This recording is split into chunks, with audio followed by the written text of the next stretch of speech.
Happy Wednesday, everyone. Are you well? You made it. Summer's officially over, isn't it? I think summer's officially, wasn't it like a couple days ago was the last official day of summer? I love this time of year. I love as we move closer to fall, autumn, whatever you like to call it. Football season is back. I hope you're all well. Hey, can I remind you, even if you're watching right now on the internet, if there is something we can do for you, if we can pray for you or just process and talk about life, Pastor Chat's always available on our application, but also people are tonight here at the Saban Theater. There'll be people out in the lobby standing around waiting to speak with you, talk with you, pray with you. We don't have all the answers, but we love you and we want to serve you and help you. So I do want to remind you, this is not just a gathering where it's like, it's kind of a gig or something to do. We want to make sure you feel connected and loved and cared for, and you do not have to believe what I believe or what somebody believes in your row to belong here. Belonging is not about behaving. Belonging is about who you are, and we love you, and we're here to celebrate you and protect you. So please let us know if we can do anything in that regard. Most of my family is not here tonight because I think L-Dog is here, my middle son is here, but mom is not here, my oldest is not here, and my daughter's not here because her high school volleyball team, coached by Anne Marie, is 9-0. They're playing tonight and they're trying to go to 10-0. Do we know if they won or lost? Oh, they already lost. All right, well, listen, they're 9-1. They're 9-1. Dang it, they wanted that 10-0 so bad. Well, when I see her, I'll tell her how disappointed I am in her. But look, I'm kidding. She's doing such a good job. It's awesome. For the home games, I get to be the announcer. Welcome to Automobile Venice Gymnasium. Welcome, sports fans, to varsity girls volleyball action. It's my favorite. Anyways, all right. Hey, I'm going to talk for a few minutes. If you're new to this space, I'm Judah, married to my wife, Chelsea. We have 3 kids, and I've actually been talking about God and about the human experience for 27 years. Can you believe that? I've been doing this 27 years. That's kind of wild. And so this night is a once-a-month thing we do to celebrate really each other, community, and ultimately this extraordinary person that I'm in love with. You're going to figure out real quick that I love Jesus. And one of the terms that have been coined for people who love Jesus is Christian, but that actually was given to us. That was never something that Jesus coined. I just love following in the footsteps of Jesus. I want to look like Jesus. I want to love like Jesus. I want to live like Jesus. Originally, people who followed Jesus were called people of the way. So now Christian has become the popularized term, but sometimes that can be synonymous with some tricky, funny, wild things. And so what we are committed to here is following Jesus. And what I mean by committed to is not that we are perfect, I'm certainly not, but we want to follow in his footsteps, which I think means a lot of beautiful things, most importantly, love. Love for one another, care for one another, valuing human beings above everything. Yeah, human beings are way more important than our programs and our products and our productions and our big dreams. It is about people. So the most valuable people in the room tonight are you and everybody in your row. So we are passionate about people, passionate about you. So I hope that you'll enjoy this journey, and then when I'm done, the band will come back and we'll sing some songs. There'll be lyrics up on a screen so you can sing along. Some people in your row might already know the songs. I was in church in Dallas. I got to have lunch with Bishop T.D. Jakes, who's been a longtime mentor and friend of mine. But I went to church and I heard Pastor Stephen Furtick. If you know Pastor Stephen Furtick, I've known him for years. And the singing part of the service came. And did you know I did not know one song? This is the first time I've ever been in church. I didn't know all these just people, everyone knew the songs. I was like, what albums are you guys listening to? I had never heard of any of these songs. They were really impressive and wordy and a lot of bridges. But the point is, it was so if we start singing songs and you're like, oh, I feel weird, I don't know any. Like, I was literally just there. So we'll have the lyrics up on the screen. We're so glad that you're here. So here's what we're gonna do. Tonight, I'd like to talk on the subject of freedom. Talk to you on the subject of freedom. And I want us collectively to consider. Now, I want you to keep in mind as we kind of explore this topic and this subject that though this stage is high for your viewing enjoyment, don't get it twisted, this stage is misleading you, and that is that somehow I am a bastion of all knowledge and wisdom and insight, that I have finally cracked the code on true human freedom, and that I am about to disseminate to you the greatest collections of concepts and truths that will transform your life almost instantaneously. Almost didn't get that. That's not gonna happen tonight, okay? Now, hopefully we're gonna have a good time and you're gonna be like, wow, that was pretty interesting. But this is a collective. We need each other. And so tonight, I am hoping at the very least, I will begin to prod, if you will, thought, things to converse, things to talk about, things perhaps you're wild enough to even, when you're alone tonight before you go to bed, to ask God about. Is that actually real? God, speak to me, show me. So this is an exchange that we're having. I hope when it comes to the subject of freedom, I crave freedom just like you crave freedom. And that brings us to Chimp Crazy. Have you guys seen this documentary? If you haven't seen it, that's fine. It's on Max, which I think used to be HBO. Is that correct? So I am really at a loss at all the name changes from our formidable, considerable platforms from the 80s and 90s. But I was told by a friend to watch Chimp Crazy. And I'd heard that it was similar to, was it the Tiger King? Is that the name of that? And so I watched Chimp Crazy. Now, I like monkeys. I really, really do. And I am really in love with animals since I got my little dog, Louis Merle Smith. I'm so proud of my little Maltipoo. I take him every Saturday to the farmer's market, and it's kind of a moment. I look forward to it every Saturday. I really do, because I want him to get attention. I'm very proud. People will stop every Saturday at the farmer's market. He is undefeated. Everyone, there'll be 4, 5, 6 people minimum every Saturday will stop and go, that is, and I say, I know, the cutest dog you have ever seen. And without question, people will be like, he's so sweet, he's so kind. And I'm like, he's a Jesus follower, amongst many other things. He's kind and sweet, but I'm very proud of him. So I don't know if you have a pet, but when I see animals now, I almost only see Louis. I don't know why that is. So particularly like this monkey documentary roped me in. I mean, it had my heart. I'm watching it. If you know like baby monkeys, guys, if you don't like baby monkeys, you're on the wrong planet. Like the baby monkeys are the most adorable little guys and gals. And so I'm really kind of like locked in on this monkey documentary called Chimp Crazy. Now, listen. Was that Brett Walker James? Brett, is that you? Yeah, that's basically a young man that I've raised. Brett, I love you. Brett just finished the documentary, I believe, because of my recommendation, if I'm not correct. Correct me if I'm not correct. It gets weird. It gets wild. I'm not going to spoil the whole thing for you. You need to watch it. This is like, what am I doing? Just promoting content now? But I got sad.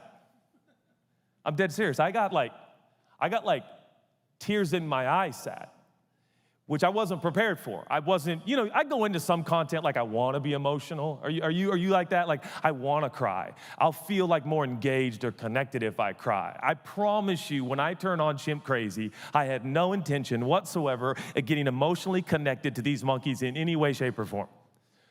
But about 2 episodes in, I am suddenly feeling the pain of these monkeys. And I'm by myself, so none of you are there to make fun of me or tell me to grow up. And I'm literally alone, and I'm watching these monkeys, and I'm like, we got to get these monkeys. We got to get them out. This lady, I mean, God bless her. I wish her well. I really do. But she's killing these wild monkeys who need to be free. And I can't explain to you, but if you get the chance to watch Chimp Crazy, I want to put in front of you for your consideration. Ask yourself, when you look in the eyes of these chimps, these monkeys, you can't tell me, this particular lady, God bless her, I don't know her name, I feel a little bit guilty because I'm not trying to be against her, I'm just saying we got to free the monkeys. And you can look in the face of these monkeys, and I am telling you, friends, I felt so sad, tears welled up in my eyes. I'm literally talking to myself, alone in a room in my home, going, this is not what monkeys were made for. At one point, she kind of tells a fib, I can't give it all away, but she has a monkey in the basement of her home, and she's made a makeshift cage for this monkey. And when the camera pans to this monkey, there is nothing in the expression of this monkey that tells you, I love my life and this is amazing. Everything you see on the face of this monkey is, I hate my life, somebody please get me out of here. Now, why am I bringing up Chimp Crazy? Because it was crazy and it was wild, it's got nothing to do with my message, but the point is, I just started sitting there and I'm thinking, how do I know through digital release, through content on a screen, I don't know how I know. I guess I didn't know this. In the documentary, they say we share like 95%, 90? 98%? I don't believe it. But anyways, 98, I'm kidding. Like, why do I don't believe it? Like, you don't know. But apparently we share 98% of the same DNA with monkeys. That's wild. I had no idea. But I'm just telling you, I could feel the sadness of this animal. And it's got me thinking. It got me thinking about you, and it got me thinking about me. Freedom is an essential element of the human experience. I don't think we have the appropriate time to discuss what we as human beings have done to one another to enslave, cage, hurt one another. Freedom is essential. The freedom of humanity and the injustice of slavery, not only in this country, but other countries of the world, has been something I've given myself to study and research and understand, because I felt like part of my job on planet Earth, if you love Jesus and you want to follow Jesus and you want to love like Jesus and you want to live like Jesus, then one of the base things you got to understand is Jesus is against enslaving humans in any way, shape, or form of any kind. That's just hopefully is obvious when it comes to the way of Jesus. All I can say to you is I could tell on the faces of these monkeys, they're not free. It got me thinking about you and me, and here's what I mean. Everybody's talking about freedom, and I think they should. It's a political season. November's right around the corner. You will vote. Hopefully, I believe you'll vote. Judah, do you still believe in voting? I do. Doesn't believe that, I believe that every person is great at what they do, but I think voting is a privilege and an honor, and yet we're talking about freedom. Candidates in all different offices and different levels of leadership in our country will promote the idea that we have got to remain free. Can I ask you a question? Are you free? How do you know? Like, I looked on the face of this monkey, and there was a deep sense of sadness, and yet the monkey wasn't crying. You could just see it on the countenance of this animal. And all I would like to present to you tonight, and I promise the whole time won't be heavy and intense, but are you free? And if you are, how do you know? And if you are free, why do I feel so much sadness? I meet with people. It's literally what I do. It's like what I do. My whole job is like seeing people, hanging with people, and a lot of my life every day is talking to people when they're in some of the most difficult, painful, challenging moments of their life. Marriage is in pain. They're having a problem with a child. I could tell you stories of instances and homes I've visited and places I've been and funerals I've done and weddings I've done and challenges and wild experiences in my whole life. I've been meeting with human beings, and almost unanimously, all of those human beings want to have freedom. Now, when I say freedom, that's like a synonym with light. It's a synonym with carefree. It's a synonym with happy. It's a synonym with fulfilled. It's a synonym with contented or contentment. You know, buoyancy. Are you like me? Do you wake up some days and just feel heavy? Can I take it a step further? Are you like me? Have you been waking up a lot of days for a lot of time and a lot of weeks, not feeling free, and you can't even articulate it? What I mean is this. Do you feel a deep underlying sense of sadness a lot in your life? Or is that just me and the people I meet with? I want to be free. Well, I've been to freedom conferences. I've sang freedom songs. I've read books on freedom. I've heard the history of freedom or lack thereof, and generations and eras, and freedom. What is freedom? Like, there's not anybody in this auditorium or watching on the internet right now that's like, freedom's not really of an interest to me. Wrong. You're wrong. You couldn't be more wrong. If you weren't free in some basic ways, it would be the most pressing and imperative and important thing you could ever imagine. And I would like to let you know there are people today who, in the most basic sense, are still not free. Freedom it's essential, it's paramount, and it's something that we must discuss. Now, I realize that there is some level of privilege to some of the layers of freedom that we will discuss tonight, but I want to speak predominantly to your soul and the liberty and buoyancy of your soul. You can be incarcerated but still be free. Is your soul free? How do you know? How do you know? I don't know, but I know. Do you know what I mean by that? I talk to people and I just know they're not free. I'm not even saying I know how to fix it. I'm not even telling you I know what to say or even how to pray.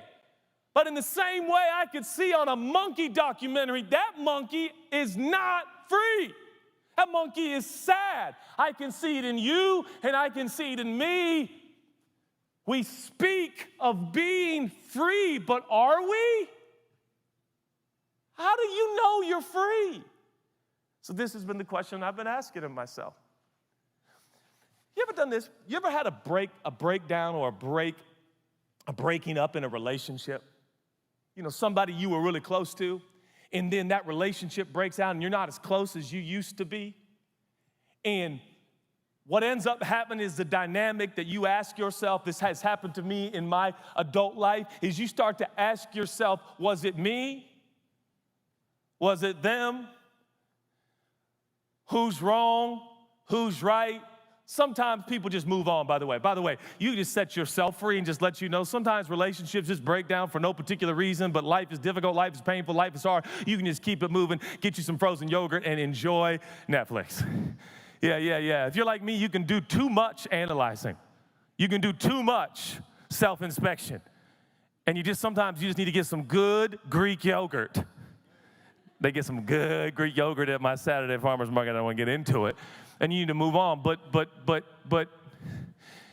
have you ever had an old friend and you either see him around town or worse, you see him on social media and they look happy?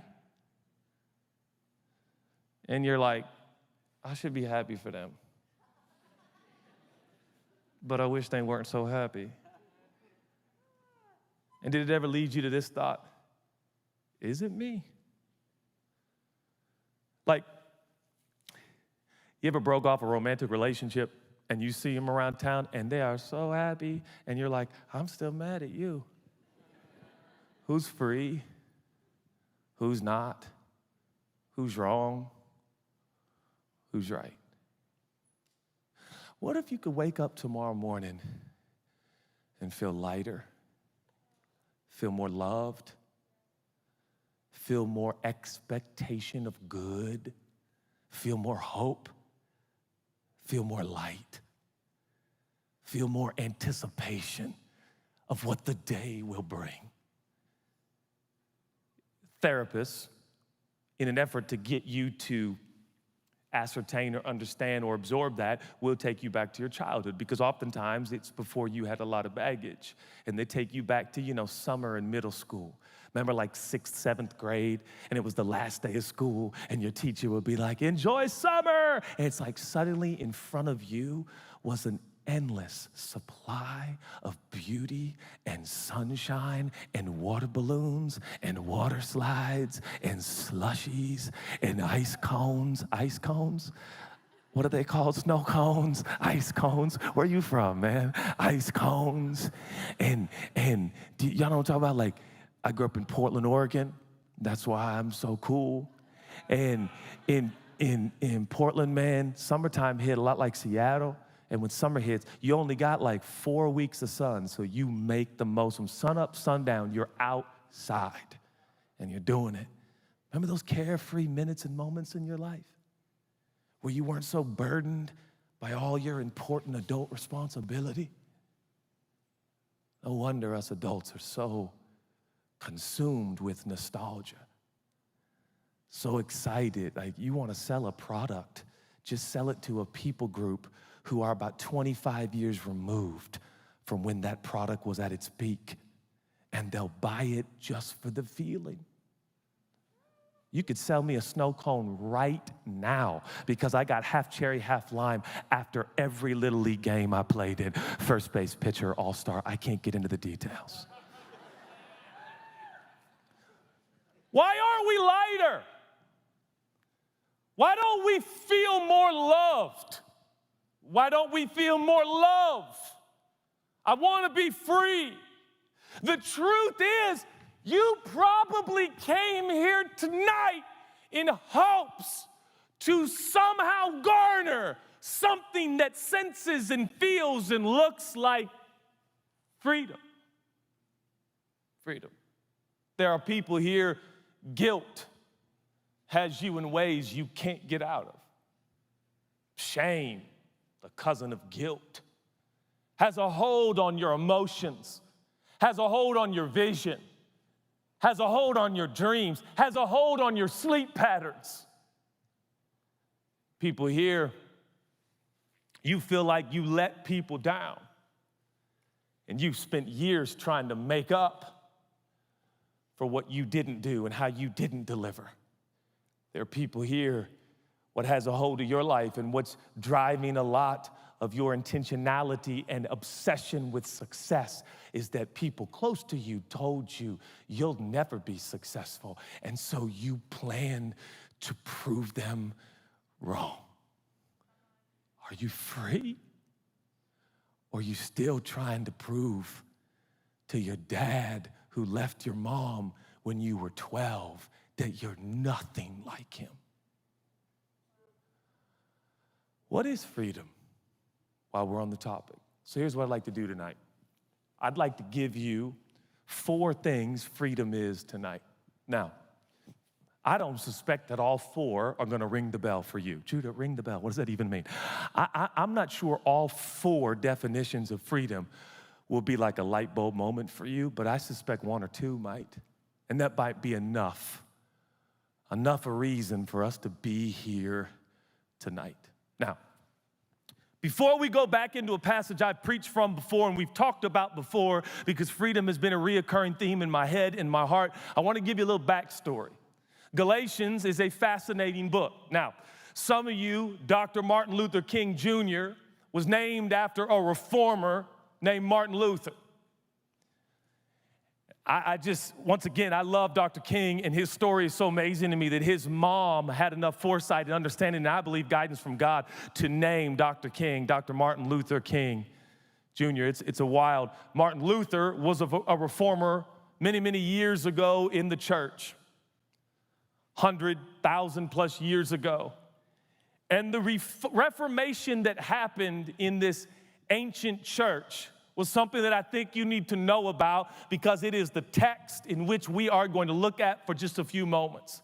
But I want you to know that you are connected to a body. You are connected to a movement. You are connected to a revolution. You're connected to worshipers from thousands of years ago who endeavored in the same direction you're endeavoring, and that is, how free can we be? How free can the soul get? How untethered can the human soul really get to? This morning, I don't know why these things happen to me. I woke up, I don't always first thing look at my phone, but I woke up and the first thing I did was go to ESPN. That's how I started my day. Sue me.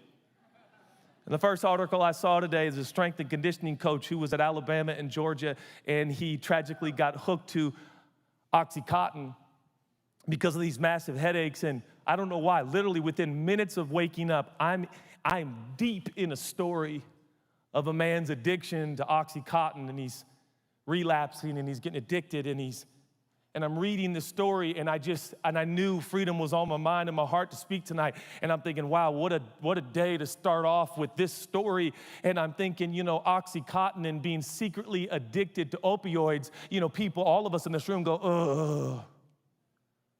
But I don't know. I saw a lot of me in that man. I got to be honest with you. I read his story, how he hid things from his wife and his kids and his friends and his loved ones because he was ashamed. He was embarrassed. How free do we want to be?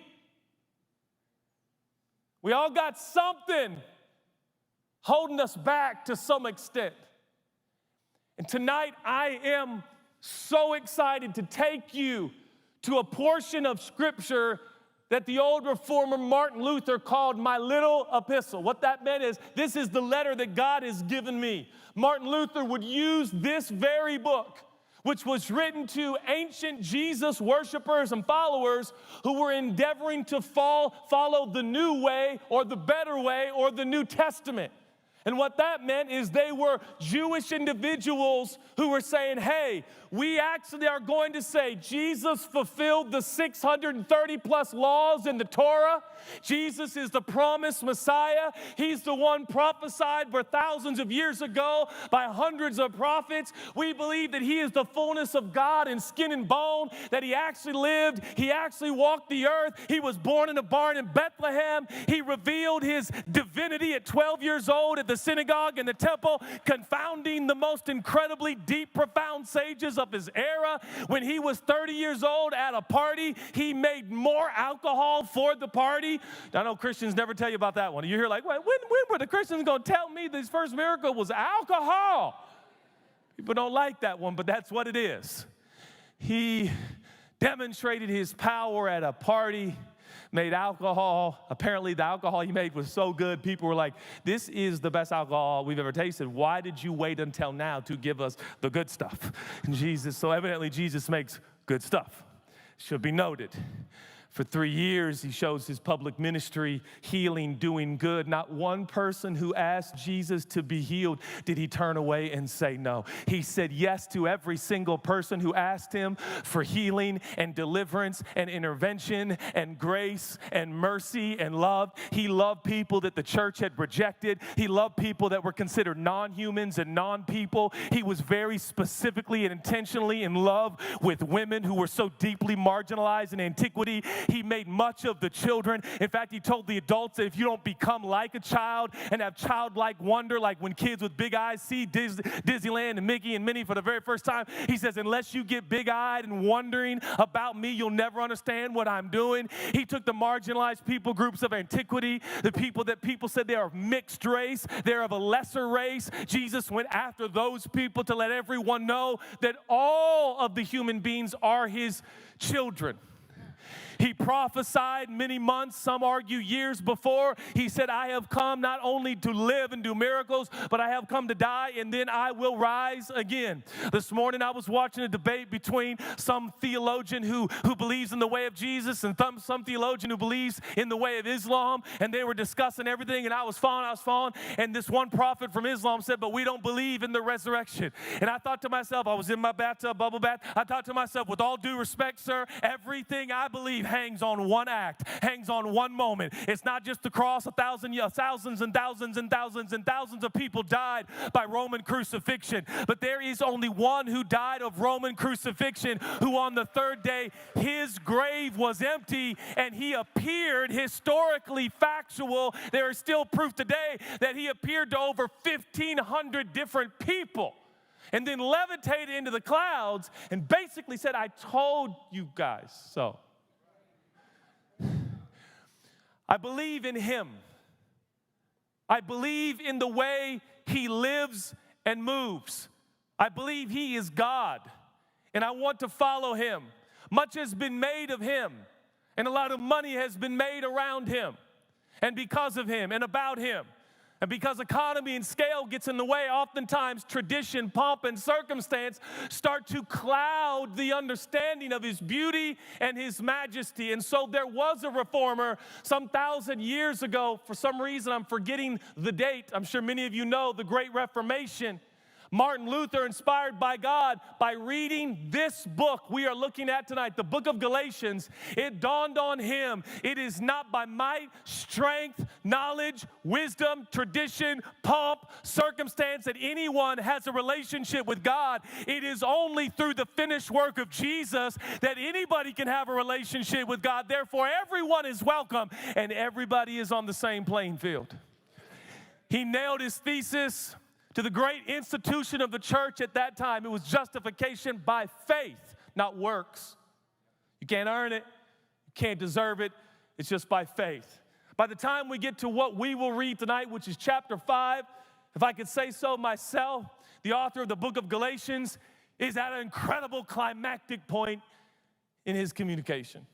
He starts in Galatians chapter 5, and he says, Christ, Jesus, has set us free to live a free life.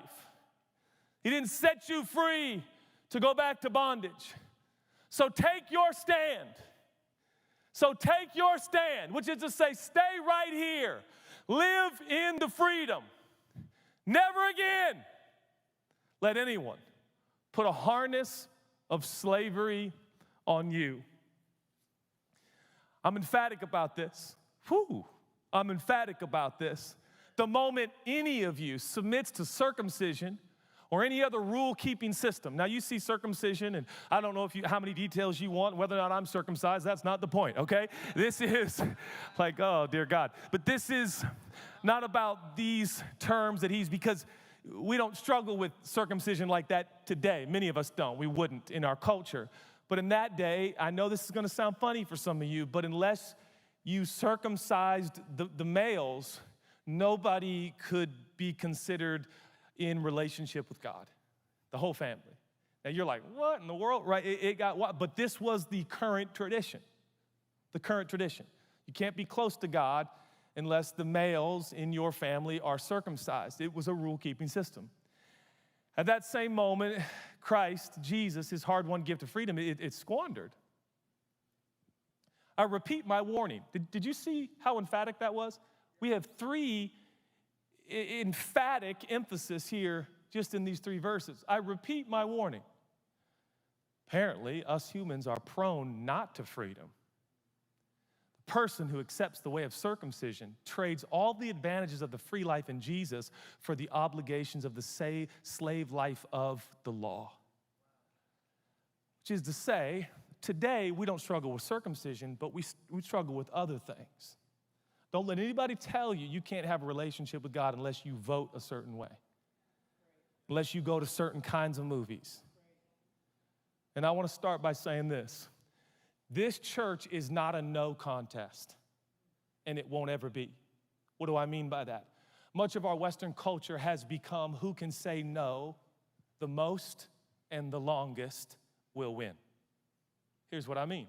If you want to excel in any field in our culture, arguably, you have to be willing to say no to things like carbs, sleep, cocktails, carousing, whatever it might be. No. You remember your football coach. Come on now. You remember the coach in your school. That coach taught from a philosophy, and that was, if you will give up, you will go up.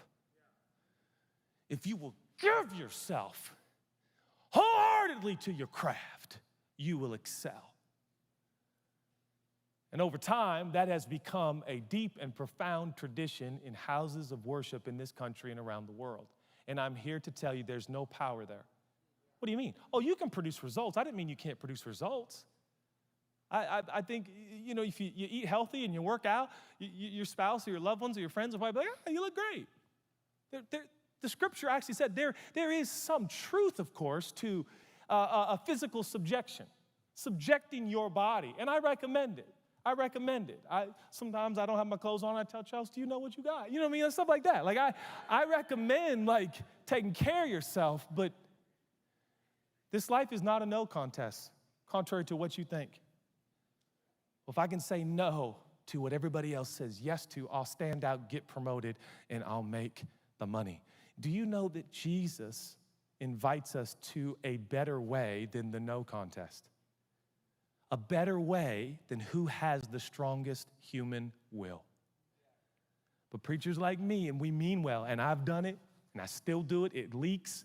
I'm telling you, it's very, very difficult to trust God. It's very, very difficult to avoid the no contest.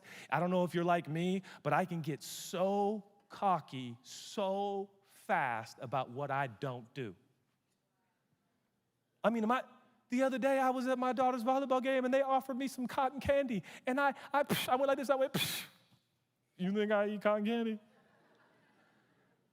Total arrogance, that's all it is. I thought I was better than cotton candy eaters. That's in us as humans. You know what I'm talking about? You know anybody who eats corn syrup? You're like, dog, you still eating corn syrup? It's 2024, dog. What are you doing? That's hydrogenated. That says red 40, dog. You can't eat red 40. It's 2024. Go to Air One. For $150, you can get a proper bar to eat. $129.99, all natural, right? So we're prone to this. Let's not be the people that think we're better than the people because we don't do the no contest. I'm just telling you, the life of Jesus is about a yes, not a no. It's about a yes, not a no. And one of the reasons I follow Jesus is because I really like yeses, and I'm not so good with no's. In fact, I'm the guy that says, I'm going to say no to this for the rest of my life. You give me 35 minutes and a really persuasive personality, and I will say yes to the thing I just told everybody I was going to say no to for the rest of my life. One night I was preaching, and my friends know it's true, and I told the church, I said, I'm taking a break from drinking. I'm not drinking no more. I'm just going to take a break. And I think everybody in the church was like, cool, Pastor, thanks. This is weird. I didn't know you drank, but whatever, And that night, literally, I was with my friends, and they're like, should we have a drink? And I'm like, yeah, let's do it. That's me. That's me left to my own devices. But I want to explain to you a yes life of freedom that I think will change your life forever. And it's 4 things, and then I'm going to wrap up and close. We've only been going 30 minutes. I only go a few more minutes longer. But I got a sense tonight that some of these definitions extrapolated from Galatians chapter 5, in which we just read 3 of the starting verses. And if you catch anything tonight, catch how emphatic the author is about you staying free. Staying free. So what is freedom? What is freedom? Because from here, freedom feels like whoever says no the most gets to be free. Now, I've studied communicators my whole life. In fact, my oldest son the other day, he said, Dad, tell me some of your favorite communicators. And so if you know, you know, but there was a communicator by the name of Les Brown. If you know who Les Brown is, you know. If you don't, that's your fault. But Les Brown, I think he might have passed, but he's in his late 70s now. But I remember going to an arena to hear this motivational speaker, Les Brown, and I was mesmerized. It was like the first time I heard Bishop Thomas Dexter Jakes. I was like, I didn't know people could put words together like that.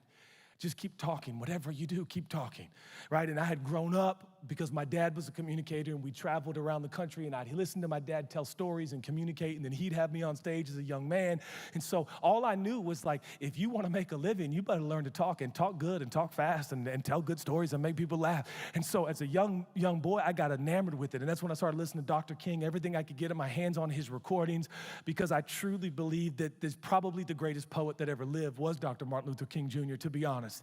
In the moment, he could put words together and imagery and simile and metaphor and analogy, and it would rhyme and it would have rhythm, and it was just, it's the wildest, most extraordinary thing. And my son said, he said, Dad, do you remember? And so we started going down the list. And what's interesting, when I look back at a lot of those communicators, certainly not Dr. King or Bishop Jakes, or really even Les Brown, I remember so often being mesmerized by their communication to the point that I was digesting and absorbing their content, which led me, by the time I got home, here's the deal. If you like my communication, that's great, but my communication only matters when you are removed from this moment and you are by yourself. Whatever sticks to you about what this is the only part that ultimately matters. And so you might be like, Judy, you're a great communicator, but is anybody a good communicator if it doesn't affect, like this is Wednesday night. If there's something that's not sticky enough to you to affect your day tomorrow, you honestly should do something else with the last Wednesday of the month. You really should. And I found myself with these mesmerizing communicators so compelled by their content, but I must tell you, their content reeked of a high school football coach. They kept telling me I had to read more. Maybe you've heard some of these cats. I read 5 books a day, and I'd be like, 5 books a day? God dang, 5 books? I haven't read 5 in my life, dog. 5 books a day. I wake up at 3 a.m. I don't go to bed till 1 a.m. And I'm like, what in the world is going on, man? You can ask my friends. A friend of mine texted me at 7:30 this morning. I texted him at 9:34 or 9:44 when I woke up, okay? That's the life I live, okay? You can file a lawsuit, but I'm still going to get up about 9:30 in the morning. I love it. It's a thrill for me. I like sleeping in a lot, as long as I can sometimes, just to beat my personal record. You know, like, yeah, I like it a lot. And research shows sleep's good for you. So, you know, what are you going to do? But I remember hearing these guys and gals communicate, and I'd be mesmerized by their delivery, but dejected by the bottom line. I thought, I can't. I'm just not that guy. Like, I like being naturally talented. Anybody know what I'm talking about? Like, I like the natural talent, the raw, unrefined talent that just comes from God. People are like, you must practice a lot. Not really. You know, like that's my personality. And so topics like freedom or visualizing your future or financial freedom. You know how many financial freedom seminars I've sat in? And we're 10, 20, 30 minutes into the financial freedom, and I'm like, I just really like buying stuff, apparently. And this ain't gonna work for me. And then my conclusion is this: I just gotta make more money, you know? And I'm like, we're good. So if you can relate with that, then I think this message is for you. And I'll say it this way: I think the way of Jesus is for you. Because there's no striving here. He does all the heavy lifting. And people will use your life, though, and they'll say things like this: I honestly cannot believe what God has done with your life. And I gotta be honest with you, my favorite thing to do is being like, you telling me? I know that's right. I feel the same way. It's amazing how God has worked in you. You must have had good mentors. Yeah, I mean, I had a good dad, but I have God's just been really gracious to me. If you want that story and you want that testimony, listen closely for the next 15, 20 minutes. Here's what I believe freedom is. Number one, I believe freedom is forgiveness. I believe freedom is forgiveness. Now, this works in 3 ways. Here's how it starts. God forgives you because of the judgment he poured out in the body and person of Jesus on that middle cross some 2,000 years ago. In fact, I'm not sure, like I never lose my voice, but suddenly I sound a little bit like, ironically, a football coach. The funny thing is that article I read this morning, the guy would lose his voice and get headaches, and that's how he started. So anyways, I promise I'm not going to get an Oxycontin. It sounds amazing, but I'm not going to get, he like described the feelings he had. I was like, that sounds amazing. Anyways, that was too early. That was an overshare. But the point is, that was too much. But the point is, God forgives you. You need to hear this. God forgives you. That's the best thing I'll say tonight. Please hear me. God forgives you. Well, Judah, you need to say, no, that's the message. God forgives you. He's already done the work. Jesus said, while hanging on the cross for some 6 hours, he only said 7 statements, and one of them was, Father, forgive them. They don't know what they're doing. I got news for you. God already forgave you. Now, you get to accept that or question that. But you're forgiven. Did you know that? You're forgiven. Everything you've ever done. In fact, everything you'll ever do, you're forgiven. You're forgiven. Now, if that's not free, then this sermon's not for you. And I am definitely not your preacher. But that's quintessential freedom to me. I'm forgiven. Now, listen, that doesn't mean Chelsea has forgiven me yet, but God forgave me. Let's get some stuff straight here. I love dudes who are like, why I did, my wife's still upset at me. Well, I would be too, dog. You spent like 2 weeks in Vegas. I mean, God help her. Like, she's trying to forgive you. She's working on it. But make no mistake about it. God forgave you before you went to Vegas. I love Vegas, by the way. Vegas gets a bad rap. You're forgiven. Now, by definition, you're free. What? You're already forgiven. If we let that absorb, now let me talk for a moment to people who attempt to follow the way of Jesus and his teachings in Scripture. If you absorb that one truth, you're already forgiven. It's finished. It's done. You can't get more forgiven when you're completely forgiven. It's done. Now, here's the next step.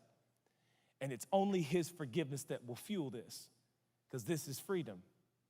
You forgiving you. And that's where we could spend another couple hours. Because, boy, that's when the going gets tough. See, before I can tell you to love others and forgive others, the teachings of Jesus instruct us. Love others the way you love yourself. You've got to forgive you. I had an artist friend of mine who's just this savant. She's incredible.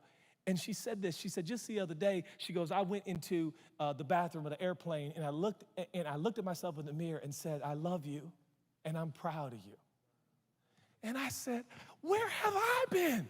I didn't know you could do that. So I've been looking at all these mirrors. I've been catching reflection of people's cars. I love you. And I'm not talking about, listen, we know what selfishness is. But I'm talking about forgive you. I forgive you, Judah. You got to hear yourself say that. You want to talk about freedom? For many of us in this auditorium or watching on the internet, the crux of the whole message you are intended to hear tonight is, if God forgave you, it's time for you to forgive you. Forgive you. And I know this might sound strange, but if I wrote you a prescription tonight, like if that was my job, if I was like a doctor or whatever and I wrote prescriptions, the prescription I would write for you tonight is that you will go home and find you a reflection spot somewhere. You could probably do it in the parking lot, a lot of tinted windows in LA, and look at yourself. I'm so serious, man. And use your name. You can use your middle name too if you want to. I forgive you. I know this might sound strange, but I'd like to predict that tonight there are some people that are going to experience a level of liberty like you haven't had in so long, just by looking at yourself and saying to yourself, I forgive you. By the way, if God forgives you, who are you to not agree with God? Boy, that just sounds like the most unfree thing you could possibly do to you. Now, once you accept that God forgives you, by the way, I simply recommend that you repeat these 4 things pretty much every day. In fact, in a moment, as we get to the close here, you'll see it's this beautiful cycle you can go through in a daily routine. I'm dead serious. So it starts with forgiveness. This is how a lot of times I start my day. To be really honest with you, this is how I start my day. I get the bath water going, I put in a little bit of bubble bath, and then I would get the Epsom salts after that, and it gets pretty nice and hot, and then I get in the tub, and I'm dead serious, and I start just rehearsing, God, thank you that I'm forgiven, I'm free. By definition, I am free. Now, you might not forgive me. You might not like me. You might have mean things to say about my last sermon. But God forgives me, so I forgive me, which in turn helps me forgive you. Have you ever felt unforgiveness in your soul? Do you know what I mean? Can I describe it really poorly? You know when somebody says their name, and something inside of you goes, boing.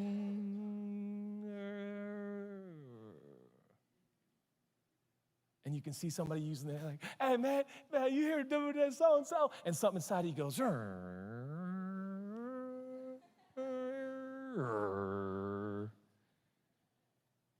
that's not freedom. That's not freedom. To me, the reason I think we do the us and them thing is because we lack forgiveness. So here's what happens. Relationships break down, and then we get gang. You know what I mean? And all of a sudden, it's us and them. Now we're like, well, we don't like them. Now listen, there are some friendships you can't hang out anymore together. You're not good for each other. You need to put in boundaries. You need to grow up and move on. But I'm not talking about not hanging out for healthy boundaries. I don't think you should break up with her after being with her for 5 years and still just hang out every evening. That's weird. But have you ever noticed what we do as human beings? We get that her inside. And then when somebody asks us about them, well, yeah, we broke up. Really? Yeah. She's weird, bro. I can't stand her. Lack of freedom alert. Do you know the word forgiveness means by definition in the Greek to let go? And do you know 2 people get let go of? You let go of you and you let go of them. You want freedom? You got to forgive them. Now, here's the thing about forgiveness that people don't like me don't tell you about. They tell you and they insinuate that freedom, if it's forgiveness, that you just got to forgive one time. But that's not how it works. There are still people in my life. I'll probably have to forgive them after this sermon because they're coming to mind right now and they're ticking me off. There are some people you got to forgive every day. Anybody know what I'm talking about? But you know how I do it? Well, Jesus forgave me. Judah, I forgive you. Look at you. You look pretty good for 45. And thank you. And while I'm on topic, I forgive, and I say it out loud. I forgive you. Boop, boop, boop, boop, boop, boop. Can you imagine I start listing them out? I forgive you, Elijah. You're like, sorry. We got to start. That's freedom. Live in freedom. Be a forgiver for the rest of your life. Just be a frantic, ferocious forgiver forever. And the quicker you forgive, the quicker you're free. I forgive you, I forgive you, I forgive you. I prepare sometimes to forgive people when I'm about to see them. Anybody know what I'm talking about? I'm dead serious. I'd be like, oh, God, I got to see this. All right, Lord, help me now. When I get there, help me get my forgiver out. Because I don't want to get my forgiver out. I want to get my fighter out. And I want to get my facts out. And I want to get my rightness out. and I want to show them they're wrong. Some of you are wasting time and energy and fake conversations in your head before you have them. And what you need to do is let the facts go, let the fight go, and let the forgiver take over. I forgive you. Woo! And by the way, don't be offended if somebody says they got to forgive you. I had a guy in Dallas at this church service I was at, and I was walking with Pastor Stephen after a sermon. I was trying to encourage him about a sermon, and this young man says, Pastor Judah, can I talk to you? And sometimes I get a little nervous around you Christians. And so I turned around and I said, what's up? He goes, I got to tell you. I go, Lord Jesus. And I knew it, and I called it, and I was right. He said, I hated you. Now I don't like him. I don't even know him, don't even know his name. He's like, I hated you. I hated your friends and the crew you ran with, and I made fun of you online, and I talked about you, and I gossiped about you. And I was like, dog, can you stop, bro? I don't need to hear any of this. Now I got a new person I got to forgive. Thanks, man. I give him a hug. I walk in, and Pastor Stephen goes, what happened? He's like, did that guy say what I thought? I said, yeah, why don't you have any people like that? He hate me. Look at him. Why does he hate me? And then I had to forgive him, stop talking about him and gossiping about him, and I forgave him. So this is life. Don't be offended with somebody. And my point was, he said to me, I forgive you. And that one got me. That was the part that got me. I was like, oh, you forgive me, dog? I don't even know your name. Chief, I don't even know your name, bro, captain, buddy. I don't even know your name. You forgive me. Then I was offended, and I had to forgive him. All right. Freedom is forgiveness. Let's be forgivers. And when people say, I can never forgive him, well, I can, because Jesus forgave me everything. So I just always got fuel in the forgiveness tank. I just do. It's like, it just can't. And I told God, I said, I'm going to stop forgiving people if you don't put forgiveness in my heart every day. And just the other day, I felt like God said, I will show up with forgiveness in your heart every day, and you forgive every day, and you'll stay free. And I said, deal. So that's my deal with God. And so I want to say, just real quick, I forgive you. I forgive you. No, I'm just kidding. Can you imagine? I start pointing people out. I'm teasing. Okay. Number two. Forgiveness is freedom. Number two, faith is freedom. Faith is freedom. Now, what is faith? Faith in the original language, it means to believe in the fact that God is consistent and faithful. Faith is this idea that you are divinely persuaded by God because all the track record of God tells you something about God, and that is that God shows up every day as God. I love the terminology we use in our therapy era, in our therapy culture. We're like, man, you just show up for me every day. That's a fantastic term for God. God will show up for you every day, fully himself, fully faithful, fully consistent, fully forgiving, fully loving. And so guess what? I believe him. I just believe him. I got to tell you, it's fun being a believer. I just believe him. In fact, you can tell me stuff's not going to work out in my life, and I'm like, I think it will. It just always does, and I got to tell you. I've had people come to me recently. We've had a difficult season. If you heard, I did a series on storms, and that's not because I think storms is a good topic. It's because I was going through some, okay? In case you're wondering where I get my content, and I'm just like, a lot of storms. This is weird. What are the different storms? I'm going through all the storms, and this is difficult, and life is painful, and life is challenging. But I got to tell you, I've had people come up to me and be like, Pastor, we're really praying for you, man. I know life is tough, and I don't want to be like, I don't know, Pollyanna. You don't even know who she is. But anyways, I just want to be like, yeah, I know. Thank you. First of all, thank you. It's going to work out. Like it always does for me. I don't know what to tell you. But like he just shows up for me. And he's always worked things out in my life. And I feel free by believing in him. And here's what's happened in my life. Faith, because God's track record is so good, it's this trust. And people ask me if I'm afraid. The answer is yes, of course, but trust overrides trepidation. Trepidation is the fear of something terrible happening to you. It's terror. I have terror just like you. But the trust just eclipses it all the time. And I'm like, this is just going to work out. Now, because there is so much trust in God's faithfulness and consistency, it allows me to trust him with my life. Therefore, I'm less preoccupied with me, and I can make myself available to you. Later in Galatians, Paul will literally say, hey, listen, if you faith expressed in love is freedom. In fact, Paul will go on and say, if you want to grow your freedom, serve each other with love. Now, some of you, are you like me? You ever hear somebody talk about serving others and you're like, I got enough on my plate, thank you very much. You know what I'm talking about? You ever been at a coffee with a friend and they come and they're like, oh my God, thank you so much I just miss you so much. Hey, and then 45 minutes later, you're like, I have not said a word.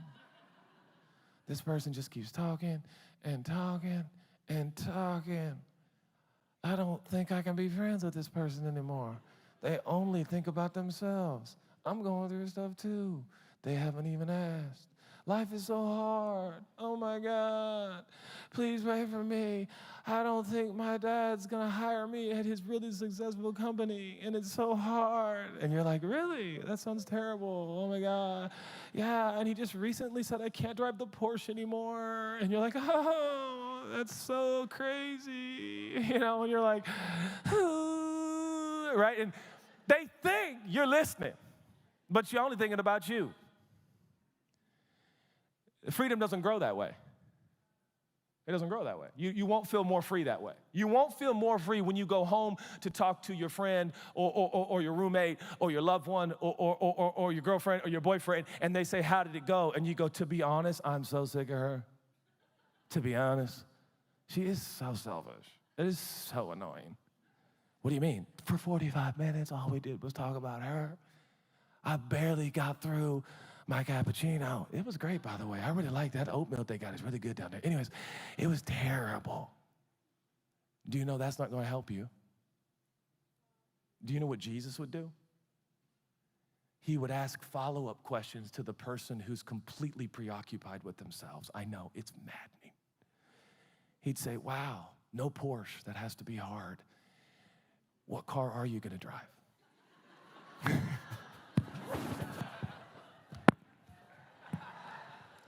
I don't do this stuff, though, to be honest. I'm telling you guys this, and I'm like, I ain't doing that. But anyways, it's a good thought, and I highly recommend it.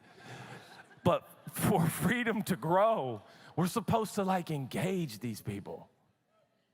We're supposed to take care of them. We're not supposed to think the whole time, when are they going to ask a question about me? We're supposed to get lost in their story and serve them. And that's how freedom grows. Has this ever happened to you? And it hadn't happened a lot to me because I'm not that guy, but somebody walk up to you and say, it's amazing all you do for people. And there's been a couple times, people don't say that a lot. I wish they did more. That's like my sort of way to hint that you'll do that for me. But I've been surprised a few times, and I thought that was maybe a good sign. I wasn't actually adding it up. Maybe that's a good thing. Maybe I was just serving my family, serving my kids, serving my friends. Now, a lot of people will warn you about this life of servitude.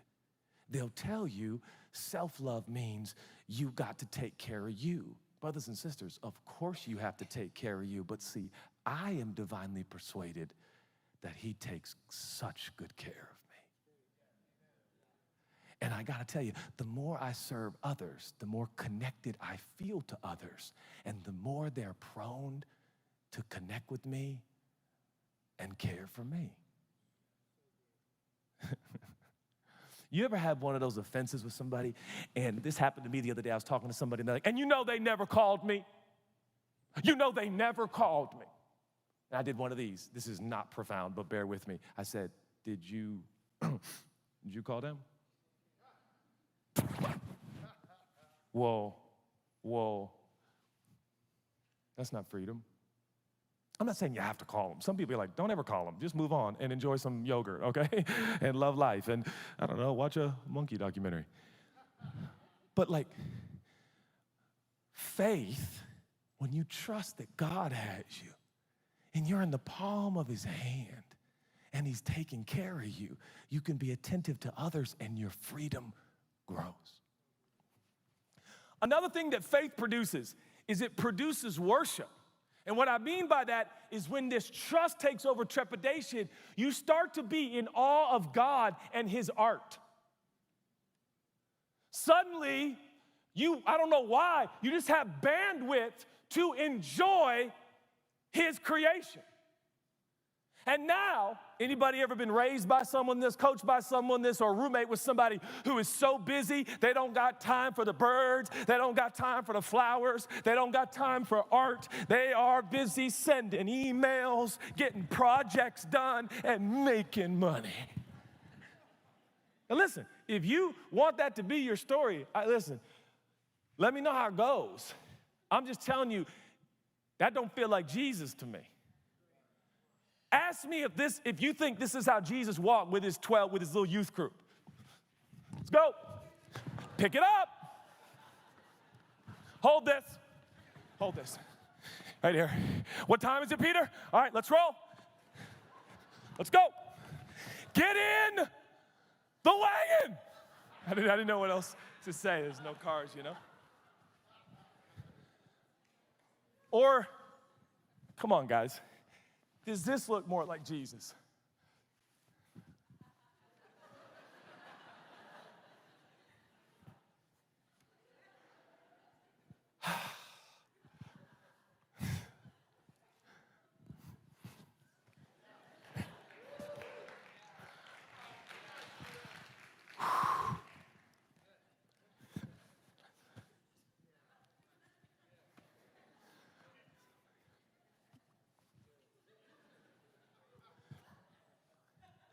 Right, but we made Jesus, he's like this briefcase Wall Street guy. And I'm not against briefcase Wall Street people. I have friends in that street.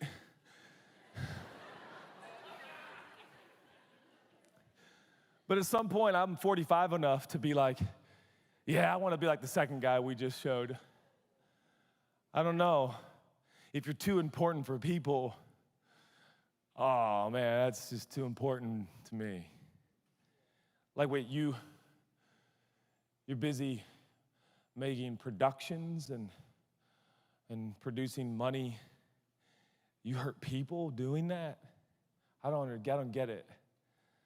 It's like trading in a diamond for a piece of coal. I don't mean nothing. What? No, people are the thing to me. And this is what happens when faith and trust grows. You become preoccupied with a person, not a process or principles or success keys. So you'll notice like freedom starts to show up. I'm not saying you don't have 7. I have 4 points tonight, okay? So come on, let's all just, I'm not against this. I'm just saying there's a whole kind of category of living and thinking of highly effective, high octane, highly driven people who are incredibly successful. And everything is like 17 indispensable, non-negotiable keys to total and complete success. And what happens is you might use those keys and they might work, which is the biggest nightmare, and you might get the big house and the cool car and the woman you never see or the spouse you drift apart from because you're so successful and you're so busy and you have so much money. Wait, this is the dream. No, it's not my dream. That's not God's dream. God's dream for you is freedom. That's wealth. Suddenly you become preoccupied with Jesus and what he does. You're just like, dude, this is crazy. This sunset, this birds, the grass, the sounds, the texture, the beauty, the majesty. Some of you, I know this sounds strange. As I describe this to you, you're like, nobody lives that way. Yeah, they do. I can see it on your face. Even though the lights are incredibly bright, I can still see your face a little bit. And you're like, dude, nobody. Yeah, they do. Yeah, they do. When's the last time you slowed down enough to be like, yo, did you hear that? All the sounds of LA. No, you just, oh my God, traffic, LA. Does that feel like freedom to you? So much more I can say, forgiveness is freedom. Faith is freedom. 2 more points and I'm done, and the piano came in at the perfect time. Fruit is freedom. Let me explain. Guys, can we put this up on the screen? Galatians chapter 5, and we could start in like verse 13 if that's okay. And I'm just going to read this, and I'm landing the plane. You can put your tray tables up and put the seats in their upright position. We're going to land this thing right here. It's absolutely clear that God's called you to a free life. Just make sure that you don't use this freedom as an excuse to do whatever you want to do and destroy your freedom. Rather, use your freedom to serve one another in love. That's how freedom grows. For everything we know about God's word is summed up in a single sentence. What? Did you know this? Love others as you love yourself. Forgive others as you forgive yourself. That's an act of true freedom. Not joyless grabs at happiness. Not parties that last till the sun comes up just to say you did.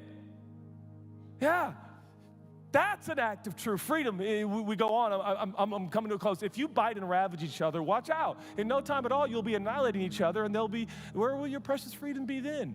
That's a verse basically on gossip, by the way. Anyways, my counsel is this. Live freely, animated and motivated by God's Spirit. Ooh, I like those words. Freely animated, motivated, freely animated, motivated. So live freely, animated, motivated. So live freely, animated, motivated. When's the last day you lived freely, animated, motivated? How many days have you lived mindlessly just going through your schedule and routine? Just trying to make a buck, pay your bills, get by, get ice cream, and watch another show. It's got to be more than this, friends. I am not standing on this stage at 45 because I think you need another thing to do. Or because I'm a success coach and I exist to help you make more money. What does it profit a man to gain all that the world has to offer, but in the process lose his soul? Live freely, animated, motivated. Freely animated, motivated. Freely animated, motivated by God's Spirit. Then you won't feed the compulsions of selfishness, for there's a root of sin, self-interest in us all that's at odds with the free spirit. Just as the free spirit is incompatible with selfishness, everything we're talking about, freedom and selfishness, I'm telling you, you'll become less selfish the more free you become. There's two ways of a life are contrary to each other, so that you cannot live at times another way according to how you feel on any given day. Why don't you choose to be led by the Spirit so escape the erratic compulsions of a law-dominated existence? Okay, so much there. You're like, Judah, you're supposed to be ending. This is a lot of content. Okay, just let's look at this. It's obvious what kind of life develops out of trying to get your own way all the time. Oh my God. I'm begging you to stop living this way. Most of you spend, I know I do, I have spent so much of my life trying to get my own way. It hurt my marriage. It hurt my kids. It hurt my friends. And it stole my freedom. Isn't it obvious what kind of life develops out of trying to get your own way all the time? You guys got to hear this list. You got to hear this list. Repetitive. Oh my God, I wish I had time just to speak a whole message on repetition. Repetitive. Our lives are so repetitive. It feels like we're living the Truman Show. That's a movie from a long time ago. Some of you are like, what's the Truman Show? Shut up. Repetitive, loveless, cheap sex. A stinking accumulation of mental and emotional garbage. Frenzied, joyless grabs for happiness. Trinket gods, magic show religion. Ooh, don't dare me because I'll preach a whole message on magic show religion. I'm gonna do it. Paranoid loneliness. Cutthroat competition,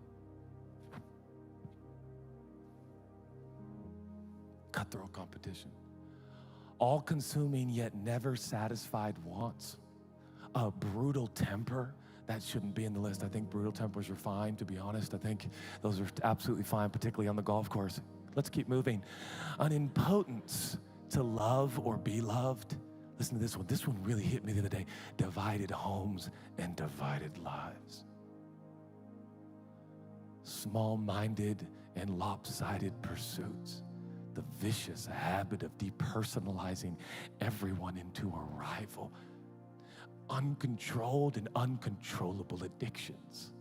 Ugly parodies of community. I could go on. This isn't the first time I've warned you, you know. If you use your freedom this way, you'll not inherit the kingdom of God. Guys, that's not a verse on you won't go to heaven. That means you won't get the kingdom, and the kingdom is righteousness, peace, and joy. Jesus still loves you. You can still spend eternity with him, but you won't inherit the kingdom, which is a gift of right relationship with God, which produces peace and joy. You'll miss out on it. Going on, and I'm done. I'm coming to a close, I promise. What happens when we live God's way? He brings gifts into our lives. Now, this is the truth. In this particular passage, and I'm coming to a close, I'm done. It's your fault I'm going too long. Judah, that's gaslighting. Okay. Thank you. You have to. He brings gifts into our lives, but the truth is, in the original language, it's one gift. He brings one gift. Don't get caught up in the list. Don't think you got to memorize this. He brings one gift, and the gift he brings is love. And the rest of this list is a description of that one love that he gives. It's the fruit of his presence, and it brings love. I love the list before because it's all these things, and you're like, I can't remember all that. That's great. When it comes to God, you live his way. It's just love. And love looks like this. It shows up in your life like fruit in an orchard. God, if I had another 45 minutes, I would take it. Listen to me. This fruit cannot be achieved. It simply appears. You better hear me. Do not turn this fruit into a to-do list because it will be elusive and you'll never have it. You have to absorb it and accept it and trust that it's there. I'm dead serious. It's as if you're like, I don't know if am I gonna, and you just have to trust that his love will be there. And this starts happening in your life. You start growing in affection for each other. I'm gonna try to get through this list without crying, and you know it's very unlikely. Exuberance about life. Serenity. When's the last time you had serenity? What's serenity? In a verbal form, serenity is, ooh.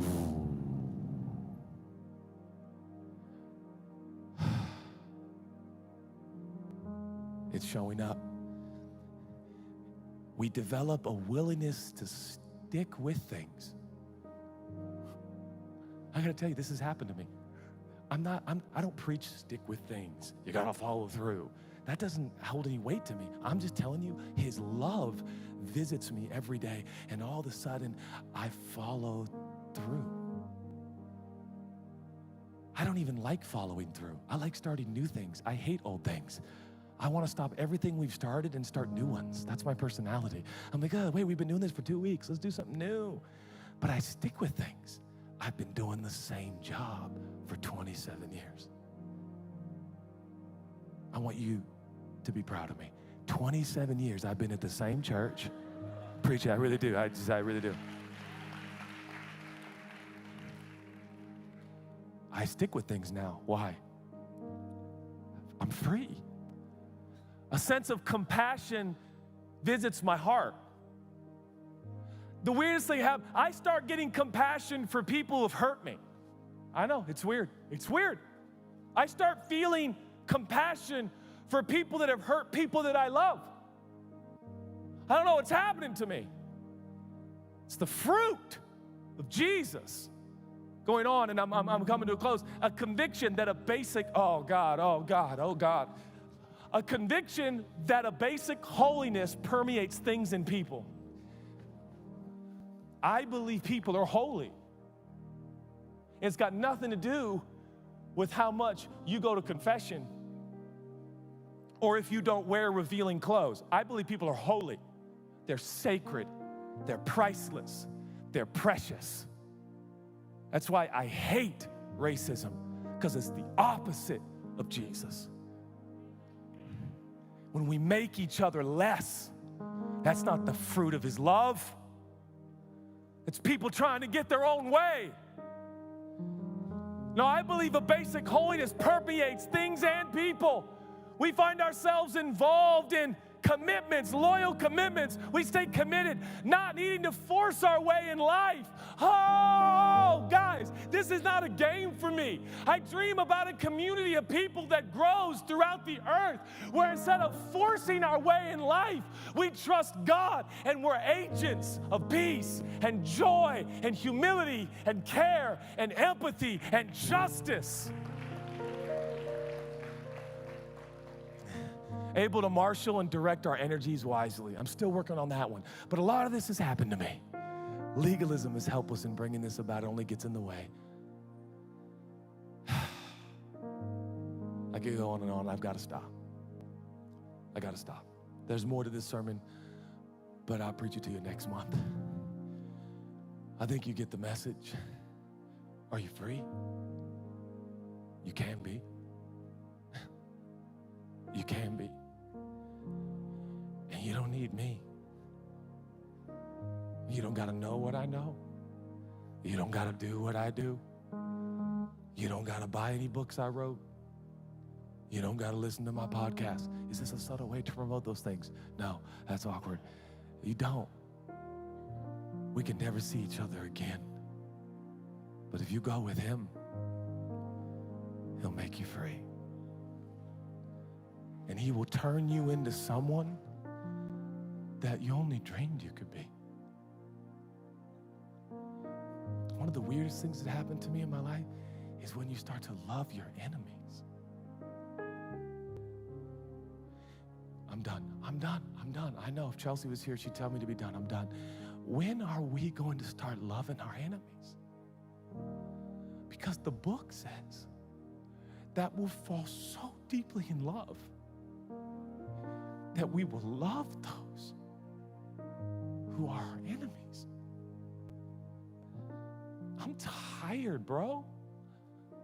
I'm tired of us being tired of Christians repping a political party and making others feel small. When are we going to love those who are different than us? Serve those. We need another reformation, man. We need another reformation. But this is what I'm about. And if you want to follow the Jesus that carries a briefcase and is super, super busy and super, super important, he'll love you. I just want to follow the Jesus that is so attractive to me. And I never met anyone like him. And I never seen him like this. I never experienced him like this. And I got to tell you, there is a deep, deep satisfaction that I have never known in my whole life as I stand in front of you. And what I want more than anything is for you to know, I did not earn it. I did not deserve it. I did not study my way into this. I seriously let go. I received his forgiveness, and here came the faith, and here came the fruit. I've never been through an orchard, and have I heard striving. Fruit just appears. So I plead with you, my brothers and sisters, will you stop trying so hard? Because if he can do it for me, he can do it for you. Don't let anybody keep you from what he's called you to. Don't let these arbitrary restrictions. I'm talking to somebody, I don't know who I'm talking to.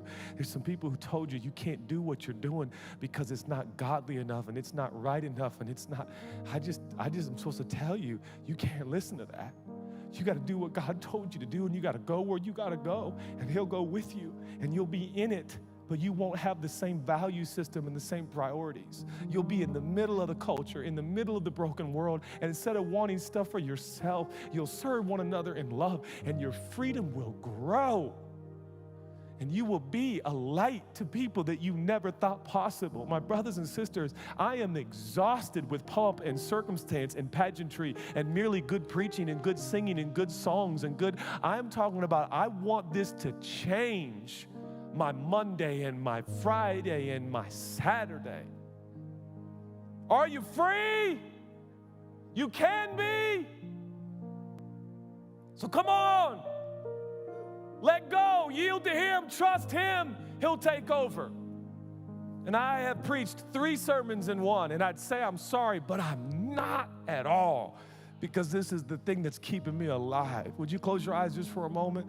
God, I got to tell you in front of all of these people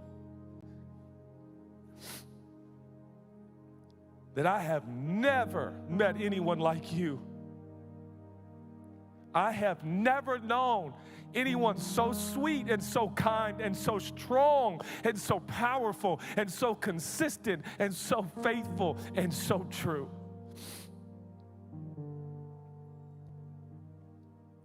I don't know why I do things all the time, but I just want to do something right here. We do guided prayers in our community, and they're available to you every morning, and I'm just going to do one right now. And so I'm going to lead you in a guided prayer experience right here, right now. I feel like I'm supposed to. I feel like I should. And I feel like you're going to experience some freedom. And I really mean this when I say this. For the next few moments, we're not going to go much longer. I know how long I have preached. It's only once a month. But I believe God is doing a very, very, very real, genuine, authentic, and significant work in some people's bodies and brains and souls right now. And so I'm going to ask, sometimes we do things physically. I'm just going to ask you, open up your palms. You don't have to, but if you want to in this guided prayer experience, I'm going to guide you through these moments of prayer. I'm going to help you talk to God just for a few moments here because He's in the room. And I'm just going to ask you to open up your palms just for a moment. And I need to say something to somebody, and I don't know who you are, but somebody told you that you're not a good Christian, that you're not godly, that you're not holy enough. And I'm supposed to tell you that is a lie. You are a child of God, and He's proud of you, and He loves you. He's pleased with you, and His face is beaming with approval and love and affection. Your God is not angry with you. He is pleased with you. He is not far from you. He is not distant from you. He is as close to you as your next breath. So breathe, my brother. Breathe, my sister. Breathe in His forgiveness. Breathe in His freedom. Breathe in His affection, His nearness, and His love. The rest of your days are numbered, and He carries them in the palm of His hand. You are no accident. You are chosen and appointed for this day and this hour and this moment, and you are here for a reason, friend. And so we're going to do this together. I just want us to say thank you. Say this with me. Say, thank you, God. Just say it right out loud. Thank you, God. I know you love me. Say that. I know you love me. I accept your forgiveness. Say it with me. Say, I am forgiven. These words are powerful, friend. I'm telling you, they're powerful. You got a moment here. God's about to set some people free from shame and condemnation. There are people in this room, I'm telling you, God is setting you free from years of feeling like you don't measure up, you're not good enough, and you're not Christian enough. And I'm telling you, there is no such thing. You are holy because He says you're holy, and you're His. And so you're invaluable, and you're precious, and He's proud of you. So I want you to close your eyes just for a moment, and I honestly want you to ask God to help you in your imagination, and I want you to see the countenance of God towards you. He's beaming. You got to see the big wrinkles around His eyes because His smile is so big. His eyes glimmer with affection and joy and acceptance. who you are, who he made you to be. You are his, and he's not going anywhere. So God, not only do I pray with my friends, but I pray over them. Who you set free all of the way. We're free. So help us live free. Help us live free. I don't always do this, and if you're new to this and you're new to our space, please forgive me, but I'm just gonna do it. We're all gonna do it together, so then it's gonna but I gotta help some people. We're literally we're gonna forgive ourselves right now. I don't think I've ever done this in my whole life. I've been doing this for 27 years, but we're gonna do it right here in this guided prayer right now. Say this with me right out loud. I forgive me. Some of you might need to say that one more time. I forgive me. That's right, because he forgives you. Nothing will keep you from him. You hear me? Nothing will keep you from him. You're forgiven. And now you're going to live forgiven. And you're going to be free. There are some people here, and please forgive me, I'm being really, really bold, but you came in tonight and you asked God for a sign, and God just told me to tell you the sign you asked for, you just got. And he wants you to know that he heard what you asked for, and he loves you, and you're forgiven, and what you're experiencing is real. It's real, and he loves you. And nobody can take credit for this moment, only him. He's got you. Now, we're gonna do one last thing. This is crazy. I've never done this before in my whole life, I promise you. I want you to think of one person you need to forgive. If you don't have anyone, congratulations. But the rest of us do. I want you to think of one person, I'm dead serious, one person you need to forgive, and we're gonna forgive them, and then we're gonna close this service. The band's gonna sing a little bit, but I've gone way into the singing time as well. But I want you to, okay? Now picture them right now, and we're gonna say it out loud. And I want you to look at their face. You can see their face in your mind's eye, and I want you to say, I forgive you. Just say it, say, I forgive you. I forgive you. Just forgive that person right now. I forgive you. I forgive you. Just forgive them. Now, you be like, Judah, you have no idea what you're doing. I can't just forgive my dad just tonight. What, you can't? Why not? I've been getting therapy for 3 years trying to forgive my dad. What if you could forgive him right now? I'm not playing games, guys. What if you could forgive him right now? What if you forgive your mom? What if you forgive your ex-wife? What if you forgive your ex-husband? What if you forgive that best friend? What if you forgive that coach? What if you forgave him right now? I forgive you. God, we have gone some places tonight that are beyond us, but I know that you are making us free. Thank you that forgiveness flows freely here. Thank you, you are setting people free. In Jesus' name, amen. Amen. Here's what we're going to do, because I know what time it is. I'm going to ask the band to come back out. We're going to sing one song. And I'm going to ask you just to sing this one song with us as I've gone way into I promise you I've never done that, guys. I've never done, the forgiveness thing it's wild, but I believe some things are happening. By the way, one of the ways you can make this more real is you tell somebody you trust what God's doing in your heart and in your mind tonight. And I believe some people are getting free, and I'm so excited. I'm so excited. And I'm just so blown away by you. I want you to know that. At this church, we think you're amazing. I think you're amazing. God thinks you're amazing. And you go out of here tonight with a skip in your step. Sun's on your face, wind's at your back. God is for you, and he's with you. And he thinks you're amazing. We think you're amazing.